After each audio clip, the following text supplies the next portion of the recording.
بسم اللہ الرحمن الرحیم۔ حضور اقدس صلی اللہ علیہ وآلہ وسلم کے والد محترم حضرت عبداللہ کو اللہ تعالیٰ نے بہت زیادہ خوبصورتی عطا کی تھی۔ یہ عبد المطلب کے تمام بیٹوں میں سب سے زیادہ باپ کے لاڈلے اور پیارے تھے۔ مکہ والے بھی آپ سے بہت محبت کرتے تھے، کیونکہ حضرت عبداللہ اپنے چہرے کی خوبصورتی کے ساتھ ساتھ دل کے بھی بہت اچھے انسان تھے۔ غریبوں کی مدد کرنا، یتیموں کے لیے سہارا بننا اور بیوہ عورتوں کے لیے دوڑ دوڑ کر کام کرنا، یہ ان کی زندگی کے خاص عمل تھے۔ حضرت عبداللہ کے چہرے پر ایک نور چمکتا تھا جو اس بات کا اشارہ تھا کہ یہ ایک ایسے نبی کے باپ ہیں جو ساری دنیا سے گمراہی کو ختم کریں گے۔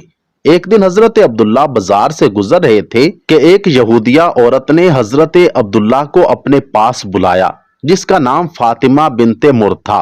فاطمہ تورات اور انجیل وغیرہ کا علم رکھنے والی تھی۔ اس نے حضرت عبداللہ سے کہا، اے عبداللہ، تمہارے باپ نے زمزم کا کنواں کھودتے ہوئے نظر مانی تھی کہ وہ ایک لڑکے کو ذبح کریں گے، پھر تمہارا نام آ گیا، لیکن تمہاری جگہ 100 اونٹوں کو ذبح کیا گیا۔ آج میں تمہیں 100 اونٹ اس بات کے بدلے میں دوں گی کہ تم میرے ساتھ ایک رات گزار لو۔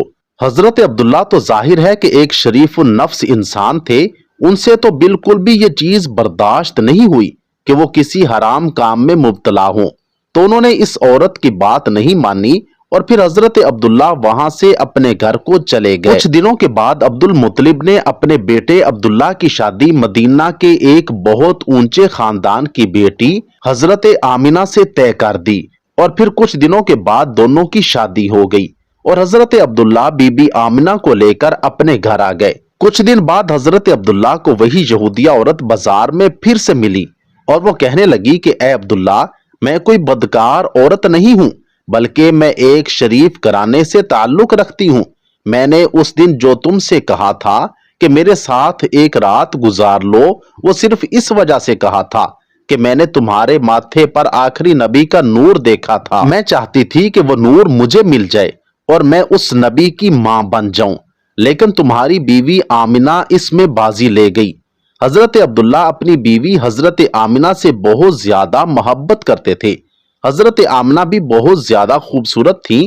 شادی کے 2 مہینے بعد ایک دن حضرت عبداللہ نے اپنی بیوی حضرت آمنہ سے کہا کہ اے آمنہ، مجھے 3 دنوں کے بعد ملک شام کی طرف کاروبار کے لیے سفر کرنا ہے، تاکہ کچھ پیسے کما سکوں اور اپنے پیدا ہونے والے بچے کے لیے کچھ چیزوں کا انتظام کر سکوں۔ حضرت آمنہ نے کہا کہ آپ چلے جائیں گے تو میں اکیلی کیسے رہوں گی؟ مجھے آپ کے بغیر بالکل بھی اچھا نہیں لگے گا۔ حضرت عبداللہ کہنے لگے کہ اے آمنہ، تم پریشان نہ ہونا، میں بہت جلدی واپس آ جاؤں گا اور تمہارے لیے خوب اچھے اچھے تحفے لے کر آؤں گا۔ اور پھر 3 دنوں کے بعد حضرت عبداللہ نے اپنا سفر کا سامان تیار کیا اور اونٹ پر سوار ہو کر ملک شام کی طرف چل دیے۔ حضرت عبداللہ 10 لوگوں کے قافلے کے ساتھ ملک شام کی طرف روانہ ہوئے۔ راستے میں ان کی طبیعت خراب ہو گئی اور مدینہ ہی میں اپنی نانی کے گھر رک گئے۔